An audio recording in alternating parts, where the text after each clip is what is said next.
मैं इस बात पे गौर कर रहा था कि अ,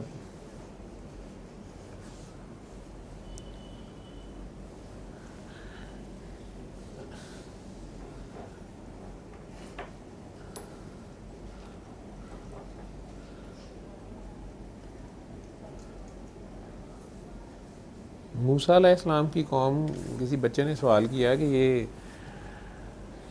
फ़िरौन जो है वो बच्चे ज़िबा करता था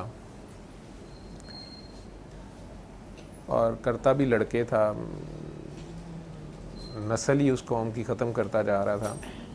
और एक दो दिन नहीं, 40-50 साल उसने यही जुल्म किया है। हज़रत मूसा अलैहिस्सलाम की पैदाइश से पहले से शुरू हुआ था, क्योंकि उस ज़माने के जो उसके नजूमी वगैरह थे, जिस मज़हब के भी वो लोग थे, उन्होंने उसे बताया था कि ये बनी इसराइल में से ही कोई बंदा है जो तुम्हारा तख्त उल्ट देगा, तुम्हारी तबाही का मूजब होगा।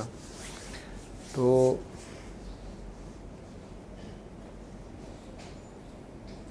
उस चीज़, उस इल्म पे इतबार उसको था, इतना एक्यूरेट वो उसे समझते थे इस हिसाब किताब को। तो वो इस नस्ल में लड़का पैदा ही नहीं होने देता था। लड़का पैदा होता था उसको ज़िबा कर देता था, मार देता था। जिसका भी पता चलता था बेटा पैदा हुआ है, मार देता था। होते होते हज़रत मूसा अलैहिस्सलाम पैदा होते हैं और अल्लाह ताला कहता है कि उनकी वालदा को मैंने वही की। अल्लाह कहता है उसकी माँ को मैंने वही की। उन्होंने उन्हें दरिया में बहा दिया। दरिया उसी फ़िरौन के महल तक ले आया। वो बक्सा, बीबी आसिया जैसी बीवी भी उसी महल में है। फ़िरौन के महल में होते हुए उनकी ये दुआ थी अल्लाह से, ऐसी कामिल औरत है, नबी करीम सल्लल्लाहु अलैहि वसल्लम ने 4 कामिल औरतों में से एक उनका नाम, कि उन्होंने मलका होते हुए, ऐसे ज़बरदस्त बादशाह की बीवी होते हुए, बजाय इसके कि वो उस जाहो हशमत और शोशाह में पड़ जाएं और ख़ुद भी एक ज़ालम मलका या अपने महल शहर इंजॉय करें, अपनी लिबास शिबास ब्रांडेड सूट पहने और बस मलका बनी रहे। उन्हें वहाँ भी अल्लाह याद है और वो अल्लाह से दुआ करती हैं कि मुझे तूने इस घर में इधर तो भेज दिया है फ़िरौन की बीवी, लेकिन मुझे अपने साथ रखी और जन्नत में भी मुझे मेरा घर तेरे साथ हो। खुदा की कहा है वो औरत हो, उस जगह पे उसे खुदा याद है। ये मुझे ज़्यादा मुश्किल आजमाइश लगती है जब अल्लाह दे के आजमाता है। आपके पास कोई थोड़ नहीं है, कोई कमी नहीं है और दुनियावी आपके पास हर चीज़ है, तो खुदा भूलना कोई बड़ी बात नहीं है। गुर्बत में तो इंसान कुफर पे इसलिए आ जाता है कि रोटी नहीं 3-4 दिन तू, बच्चा इलाज के हाथों मर गया है, बीवी पैसे के हाथों छोड़ गई है, या कुछ भी है, बंदा किधर कहता है किधर रह गया अल्लाह, केड़ा अल्लाह, तो उसे कोई भी शर्त रखता है उसके ऊपर, तो वो छोड़ छाड़ के अल्लाह रसूल तो कि कुछ भी करने को तैयार हो जाता है। जैसे ये काकी जी की मैं बात जिसकी वो सुन रहा था, वो दोनों जो कपल है, तो वो काकी जो है वो कन्वर्ट हुई हुई हैं, अपना मज़हब छोड़ के मुसलमान हुई हुई हैं और उन 14 सालों में उन्हें दांतों को पसीना आ गया। पहले जिस मुसलमान से शादी की उसने इन्हीं की सारा बिज़नेस था, सारा वो उसने कब्ज़ा कर लिया, जहर दे के मारने की कोशिश की। वो अदालत में जाके लड़ती लड़ाती रही, जो भी थी। कुछ मजहबी तंजीमों ने साथ दिया तो वो कानों को हाथ लगा रही हैं, नाम ले रही हैं किसी सियासी जमात का, कि उन्होंने तो मुझे बेचने में कोई कसर नहीं छोड़ी, करीब था कि मैं इस्लाम से ही मुतनफ़र हो जाती। अल्लाह जाने उनकी स्टोरी है। और अब किसी मुसलमान से सेकंड मैरिज उसकी बीवी के कहने पे की, उसने पीछे पड़ के की कि आप पढ़ी लिखी बहुत हैं और आप मेरे बच्चों को पढ़ाएं और सारा और शादी करें और सारा, लेकिन वो खामन का कारोबार नीचे गया है तो वो इनको गालियाँ देती है और तलाक और सारी पे बात आ गई। उनकी अपनी फैमिली सारी ज़िंदा है, वो घर आती है, बाप माँ दूसरे बहन भाई वो उसे बार बार कह रहे हैं कि वापस आ जा। तो एक तो इस्लाम ये है, इधर हो जाए बाय चॉइस इस्लाम और फिर उस पर खड़े होना, ठीक। दूसरा कि वो बादशाह के महल में हैं और उसे फिर खुदा याद है। वो बीबी आस्ते की तो चलो जो कहानी है, बच्चे का जो सवाल था उसका तो ये था कि हज़रत मूसा अलैहिस्सलाम बड़े हो गए, महल छोड़ गए, हज़रत शुएब की से मुलाकात हो गई, उनकी बेटी से शादी हो गई, वहाँ 10 साल रहे, फिर वापस आ रहे हैं, तो 50-60 साल का अरसा बन जाता है। तो फ़िरौन इतने बच्चे कत्ल करता रहा, क्यों करता रहा, और उस बेचारी कौम की अल्लाह ने कोई नहीं सुनी। तो फिर मैंने ऐसे बताया कि बेटा बात ये है कि मेरी समझ इतनी क्या है, जो मैंने देखा है कुरान, कि ये कौम वो वाली कौम है जो हज़रत यूसुफ़ के दौर में हज़रत याकूब के जो बाकी बच्चे थे और सारे ये लोग आए, हज़रत इब्राहीम ही की औलाद है ये बनी इसराइल, हज़रत इसहाक की औलाद में से, ये थ्रू आउट वायोलेशन करते थे। ठीक है, इन्होंने बहुत से अंबिया को तंग किया, कत्ल किया, उनके बताए हुए बातों से हटे, तो आखिरकार इनके ऊपर फ़िरौन जैसा हुक्मरान मुसल्लत हुआ। फिर हज़रत मूसा अलैहिस्सलाम आते हैं और हज़रत मूसा अलैहिस्सलाम इनको उस सारी सिचुएशन से निकालते हैं। इतना बड़ा मोजज़ा इन्होंने देख लिया। पहले तो हज़रत मूसा की अकेले जंग है, जादूगरों से भी लड़ लेते हैं। ठीक है, फ़िरौन के सामने अकेला बंदा डटा हुआ है, कोई बाकी कौम का कोई टेस्ट नहीं है। आखिर में अगर कौम देखती है कि ये वाकई बादशाह के सामने डट गया है या सारा कुछ, अगर उनके कहने पे वो उस जगह से रात को एस्केप करते हैं, पीछे बादशाह आता है जो भी है, तो वो डूब जाता है दरिया में और ये बच जाते हैं उसी दरिया में से। अब ये मेरे ख्याल में ज़ाहरी तौर पे ये मोजज़ा काफ़ी है मानने के लिए, लेकिन अगर आप बाकी आगे पढ़ें तो यही कौम, उनके पास यानी हाज़र सर्विस नबी मौजूद हैं जिनका इतना बड़ा उन्होंने मोजज़ा देख लिया कि फ़िरौन जैसा बादशाह गर्क हो गया उसके सामने, ये दरिया में से ज़िंदा बच के चले गए हैं। अब इसको देख लेने के बावजूद ये कौम कायम नहीं रह रही उनकी प्रेजेंस में, और अजीबोगरीब उनकी शर्तें हैं। कभी वो उन्हें कहते हैं कि जी हमें तो मनोसलवा चाहिए। अच्छा, मनोसलवा की शर्त पूरी हो गई है। मुझे तो लगता है जैसे अल्लाह मियाँ बार बार इन्हीं उस बच्चे को, मैंने कहा कि हमारे जैसों के लिए ये जवाब है। अल्लाह ये कोई कहानियाँ नहीं सुना रहा, अल्लाह ये दिखा रहा है कि ये देखो जो लोग ये रविश रखते हैं फिर ये हाल होता है। मनोसलवा आ गया तो कुछ दिन के बाद डिमांड आ गई कि ये ज़्यादा मज़े, हम बोर हो गए हैं। अच्छा, ये शहर अच्छा नहीं है तो उन्हें एक दूसरा शहर दिया गया है। ठीक है, ठीक है जी, इसमें आपको खुशहाली मिलेगी, आप सिर्फ हित्ता उनका लफ्ज़ बोलते रहें, शुक्रगुजारी करते रहें, इस्तग़फ़ार करते रहें। वो वहाँ पर भी उन्होंने उस लफ्ज़ को भी चेंज कर लिया। पहाड़, अल्लाह ने उनके ऊपर उसी दौर में उनके ऊपर वार्निंग आ गई है, पहाड़ उनके ऊपर मुअल्लक हो गया। वो फिर बाज नहीं आए, अच्छा माफ़ी माफ़ी, सॉरी सॉरी सॉरी सॉरी, फिर सॉरी हो गई। फिर हज़रत मूसा अलैहिस्सलाम अगर वो तुरैत लेने गए हैं, सिलें थी या जो भी, वो कोहे तूर पे चिल्ला काट रहे थे वटेवर, पीछे से वो सामरी जादूगर के साथ मिलके उन्होंने वो बछड़ा बना लिया, यानी एक नया बुत बनाया है उन्होंने। चंद दिन की बात है, उतने में ही वो फिर हिल गए हैं। अच्छा, और वो जी बछड़े की करामात जी, उसमें से आवाज़ आती है और ये आती है वो आती है, उसके वो हो गए हैं और सारा सीधा रास्ता छोड़ के वो शराब कबाब शबाब हर चीज़ में पड़ गए हैं। हज़रत हारून अलैहिस्सलाम के मना करने के बावजूद उनको भी जान के लाले पड़ गए। जब हज़रत मूसा अलैहिस्सलाम आते हैं तो उन्हें, मतलब उन्होंने ये कह के जान छुड़ाई है अपनी मूसा से, कि वो उन्हें मारना शुरू हो गए कि जी मैं तो अपनी जान बचाने के लिए, मैं अकेला रह गया थी तो मुझे मारते थे, मतलब मार ही देने लगे थे, मैंने क्या मना करता, मैं अकेला था। अच्छा, हज़रत मूसा के गज़ब का शिकार हुए हैं, माफ़ियाँ मांगने शुरू हो गए हैं। फिर पानी की कमी है जी, चश्मे उन्होंने वो पत्थर पे असा मारा है, 12 चश्मे जारी हो गए हैं, क्योंकि जी हर ख़ानदान को अलहदा ही चाहिए, हर कबीले को, हर गोत को, हर बरादरी को अलहदा अपना पानी चाहिए। उन्हें अलहदा पानी भी मिल गया है। ज़ाहिर बात है ये ब्लेस्ड पानी है, आम पानी नहीं है, ये करामत का पानी है, पत्थर में से पानी जारी हो गया। अपने अपनी मर्ज़ी के पानी के रिसोर्सेज भी मान लिए हैं। फिर कुछ दिन के बाद वो उनकी वही हरकतें हैं। अब जब अज़ाब लाजिम हो गया है तो हज़रत मूसा अल्लाह से माफ़ियाँ मांग रहे हैं या दुआ कर रहे हैं कि या अल्लाह,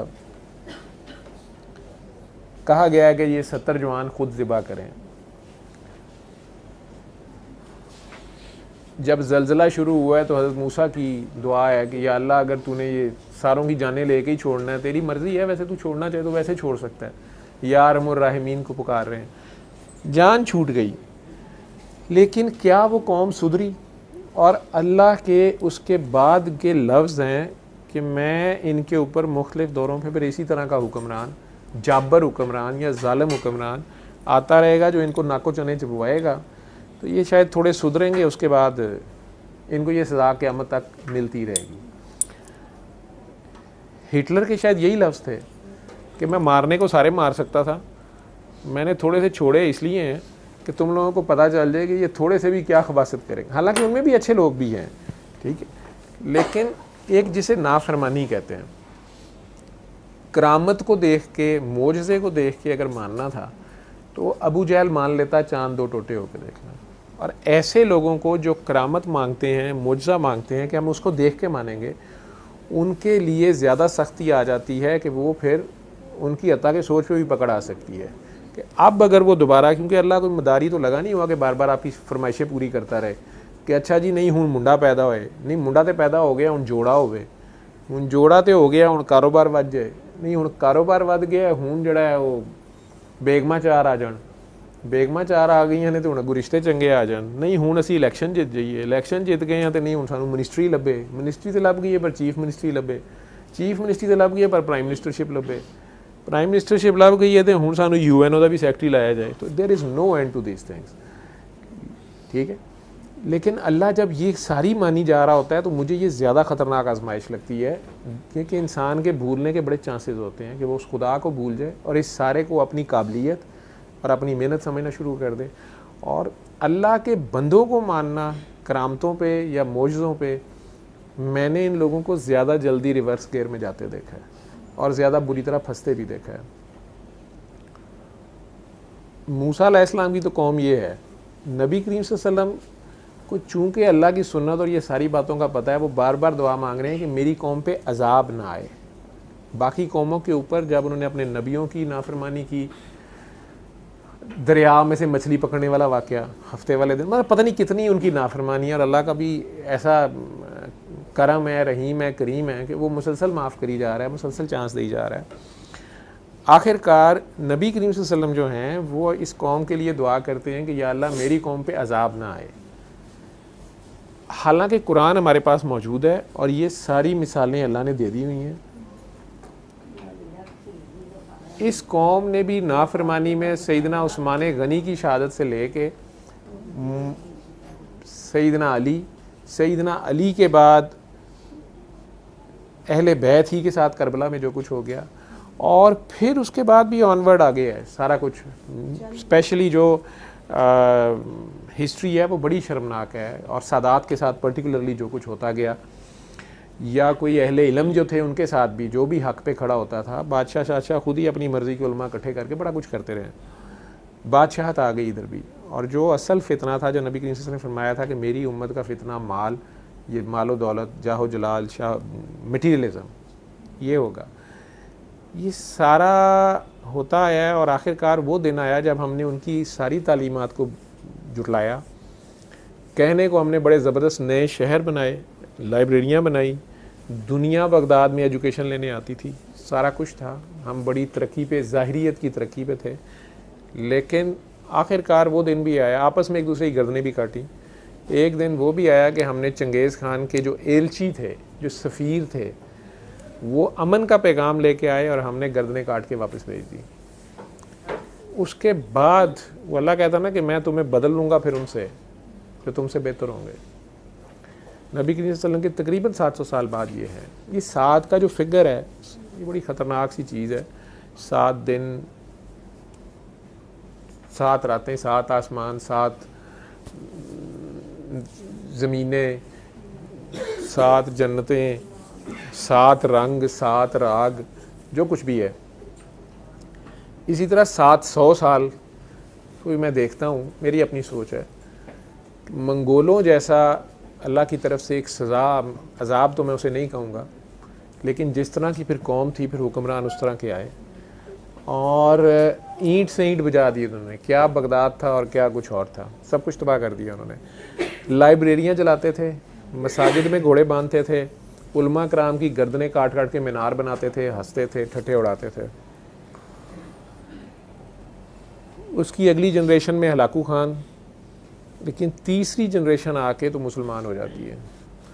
और फिर आपके वस्ती एशिया में सारा इस्लाम जो फैला है, फिर मंगोल उन्हीं में से मुग़ल हैं, तैमूर लंग और ये सारे, और इस्लाम मुख्तलिफ़ साइडों पे फिर फैलता है। 700 साल गुज़रे, तकरीबन 600 साल बाद मुसलमानों ने आपस में ये खेल शुरू किया। औरंगज़ेब ने बाप के सामने भाइयों की गर्दनें पेश की, सर पेश किए।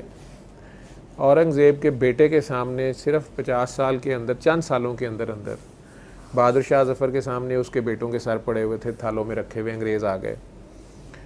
इधर भी पूरी मुस्लिम जितनी वर्ल्ड थी आपकी उस वक़्त, सो कॉल्ड खिलाफत उस्मानिया थी, वो भी सब ख़त्म। 1922 तक ये सब ख़त्म हो गया और तकरीबन 100 साल का मुआहदा भी लिखवाया गया, सुना है, जो 2022-23 में ख़त्म होना है। जो भी था अल्लाह बेहतर जानता है, मैं उस पर तो नहीं बात करता।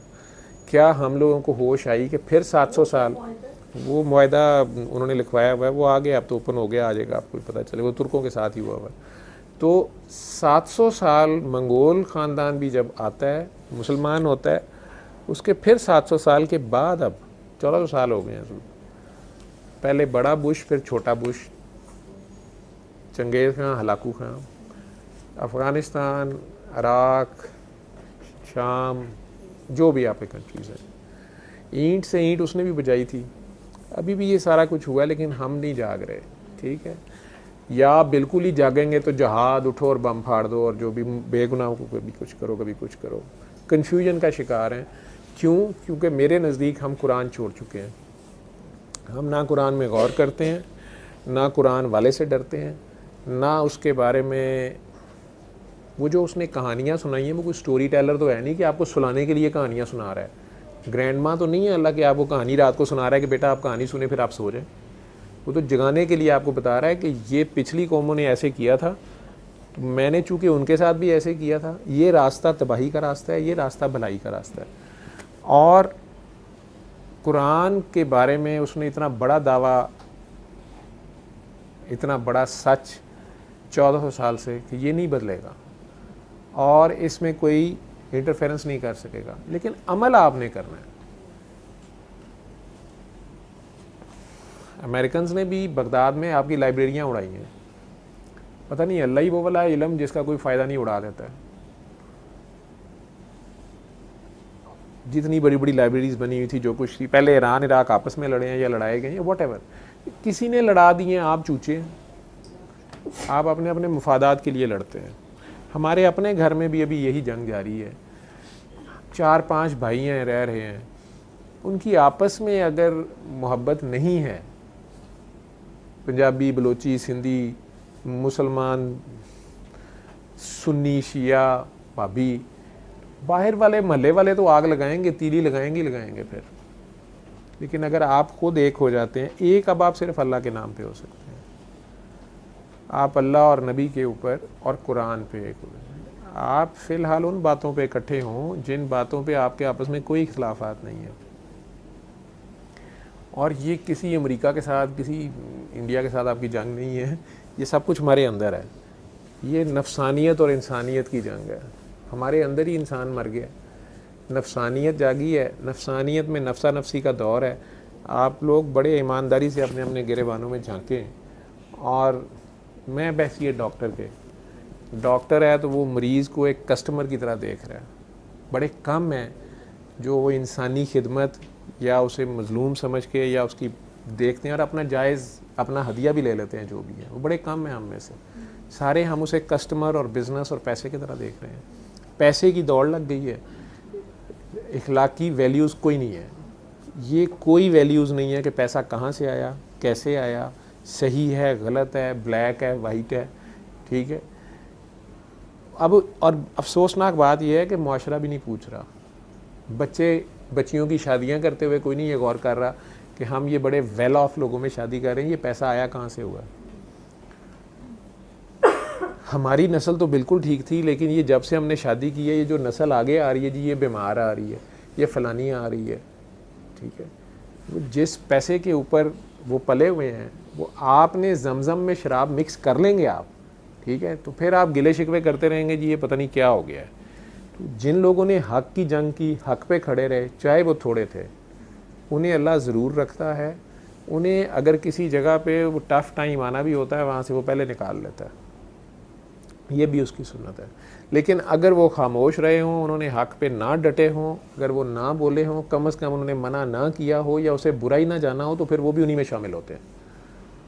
और जो उनमें से डट जाते हैं, चाहे अल्लाह के नाम पे जाने देते हैं या थोड़ी देर की बेइज्जती बर्दाश्त कर लेते हैं या तमाशा बनवा लेते हैं या कोई मादी उनके नुकसानात हो जाते हैं, कुछ भी होता है, लेकिन मैंने आज तक अल्लाह को उनको छोड़ते नहीं देखा। मैं जब भी अल्लाह के साथ खड़ा हुआ हूँ, अल्लाह मेरे आगे खड़ा हुआ है, मेरे साथ खड़ा हुआ है। आज भी अगर वापस अल्लाह की तरफ आ जाएं, कुरान की तरफ, तो मेरा नहीं ख्याल कि कुरान को समझने के लिए आपको कोई बहुत ज़्यादा, जैसे कहते हैं कि अफलातून होना चाहिए। जो बेसिक सामने के हुक्म है वो बड़े क्लियर कट हैं, ठीक है। आप उतने, क्या हम उसमें से कितने पे, मेरा तो सारा जोर ही अखलाकियात पे है, ठीक है। लेकिन और मैं खुद भी मानता हूँ कि ये आसान नहीं है। जो सबसे आसान काम है ना, सीधे सीधे जो है, जिसमें कोई मार्फत की बातें नहीं है, झूठ ना बोलो, सच बोलो, गवाही दो तो हक पे दो, चाहे अपने रिश्तेदार के खिलाफ ही देनी पड़े, घर में या बाहर। गीबत ना करो, एक दूसरे की चुगली ना करो, एक दूसरे के ऐब ना देखो, बहतान तराशी ना करो, एक दूसरे के बारे में बदगुमानी का शिकार ना हो, आपस में प्यार मोहब्बत रवादारी अफ़व दरगुजर के से काम ले लो, कम अज़ कम अदल करो। साथ अल्लाह फिर उसमें आपको सपोर्ट भी कर रहा है कि मुझे पता है वैसे तुम नहीं कर सकोगे, बड़ा मुश्किल काम है, लेकिन अगर अल्लाह के लिए करोगे तो अल्लाह की तरफ से मदद आ जाएगी। इत्तेफाक में रहोगे तो बरकत आ जाएगी, कारोबार में भी पड़ जाएगी, घर में भी पड़ जाएगी।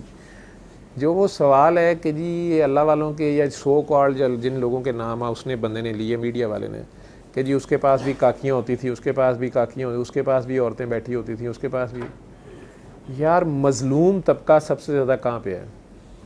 वो तो लॉजिक दे रहा था ना कि जी वो तोहम परस्त होती हैं तो इसलिए ऐसे होता है। मैं कहता हूँ कि मज़लूम होती है औरत, ज़्यादातर मज़लूम ये होते हैं ये लोग, ठीक है। मज़लूम जो है वो अपनी दाद रसी के लिए फिर वो गरजमंद दीवाना होता है, कहीं भी जाता है। जो मैं शुरू में गैमा रेस की बात कर रहा था, सारी कर रहा था कि वो जो अल्लाह वाला है उसकी इलेक्ट्रोमैग्नेटिक जो उसका ऑरा है उसकी तरफ ऑटोमेटिकली दूसरा मैग्नेट भी, औरत के अंदर वैसे ही ममता ज़्यादा होती है, बेगरज प्यार ज़्यादा होता है। और स्पेशली अगर उसे अपने बच्चों की खातिर वो निकल आई है घर से या उनके लिए दादरसी चाह रही है, अपने लिए चाह रही है, तो जहाँ से भी उसको प्यार मिलता है, बेगर्जी से मिलता है, वो अट्रैक्ट तो उधर होता है, जो भी कोई मज़लूम होता है। हाँ, उसमें जो शरीयत की माशरे की हदें हैं उनका ख्याल करना भी पड़ता है, लेकिन ये जिनकी बात वो कर रहा था ये तो मजलूब लोग हैं या अपनी मौज के लोग होते हैं। ये खुद भी ऐसी कोई हरकत नहीं कर रहे होते, इन्हें भी ज़्यादातर इनके इर्द गिर्द जो होते हैं ना चूमने चाटने वाले, ये वाह वाह करने वाले, ठीक है, ये मरवाते हैं। ये जो मुरीदैन सो कॉल्ड साडा बाबा बड़ा वाद है, इसमें भी मैं होती है असल में, साडा बाबा, मेरा बाबा, मेरी सरकार, मेरे पीर साहब, और वहाँ से जंग फिर वही शुरू हो जाती है फजूल। अगर बात सिर्फ अल्लाह की रहे, उसे एक की रहे, जिसकी खातिर ये सब कुछ ये सारा आप कर रहे हैं, जहाँ तक आप पहुँचना चाहते हैं, जिस तक आपको जाना है, और वो आपके अंदर है, आपकी शारक के करीब है। जैसे बाबा जी कहते थे मैं भी अल्लाह से मांगता हूँ, तुम भी अल्लाह से मांगो। उनके कहने का एक अजीब अंदाज़ होता था, उसमें बड़ी जल्दी बंदा अल्लाह से मांगना शुरू हो जाता था, ठीक है। शायद वो वाकई सिर्फ अल्लाह से मांगते थे तो उनकी बात में वज़न था, उनकी बात लगती थी दिल में, और ऑटोमेटिकली उनका अल्लाह जो है, जो अल्लाह वो कहते थे, वो आप पे ऐसे असरात आप पे आते थे कि आप भी फौरी तौर पे उस तरफ मुतवज्जा हो जाते थे।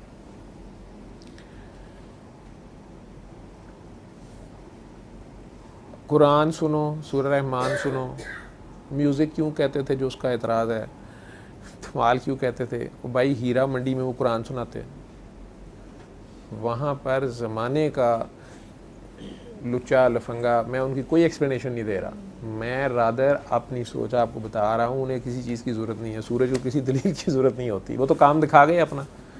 मैं उस दिन डॉक्यूमेंट्री देख रहा हूँ लाहौर कॉलेज यूनिवर्सिटी वाली काकी की, कोई 2012 में उसने बनाई हुई है हीरा मंडी की, कि जी यहाँ तो अब कुछ होता ही नहीं है, यहाँ से लोग चले गए, फूड स्ट्रीट बन गई, ये हो गया वो हो गया। 300 से ज़ायद उन्होंने काकियों की शादियां कराई। ये नहीं है कि ये जिस्म ये कारोबार ख़त्म हो गया। ये कारोबार क्या अमेरिका में नहीं है? जिस्म फरोशी का कारोबार क्या यूरोप में नहीं है?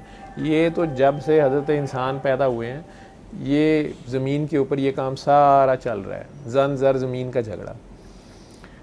और जो ये था कि ये बाबे अजीबो गरीब हरकतें करते हैं, ये सवाल था, लो जी वो बाबा कावां वाला कावां नूं प्यार करदा सी, ये की है। डॉक्टर साहब भी कहते हैं जी कीड़ियां नूं ही बिस्किट पा दो, फलाने को ये कर दो,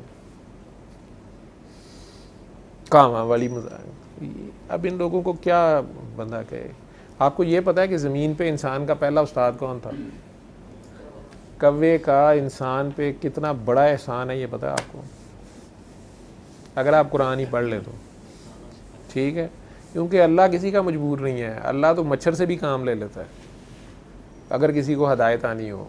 ठीक है, कीड़ी जो है वो बादशाह का और वक़्त के नबी का रास्ता चेंज करवा रही है। हुदहुद जो है वो बादशाह को आगे खबर दे रहा है, पैगंबर को आगे खबर दे रहा है, मीडिया का काम कर रहा है, लेकिन अच्छे वाला काम कर रहा है। ठीक है, तो इन जानवरों से कवों का कभी शुक्रिया अदा किया आपने? आपने तो अपने भाई को कत्ल कर दिया। पहला कत्ल भी ज़मीन के ऊपर आदम अलैहिस्सलाम के बेटे ने अपने बेटे को भाई को किया है और औरत की वजह से ही किया है। लेकिन कव्वे ने आके उसे सबक सिखाया है कि भाई तो तूने कत्ल कर दिया, अब इसकी लाश ही दफना दे। तो आपने कभी, हम अगर कोई अल्लाह का बंदा, ये तो पागल दीवाने होते हैं ना, मैंने कहा ना कि इनके बारे में आप क्यों, या तो इनके पीछे लगेंगे पागल हो जाएंगे। वो कहते हैं ना मस्तां दे वेड़े ना जा बड़ी मस्त कर देंगे। तो ये तो पागल लोग हैं, दीवाने लोग हैं, इनका कोई दावा नहीं होता।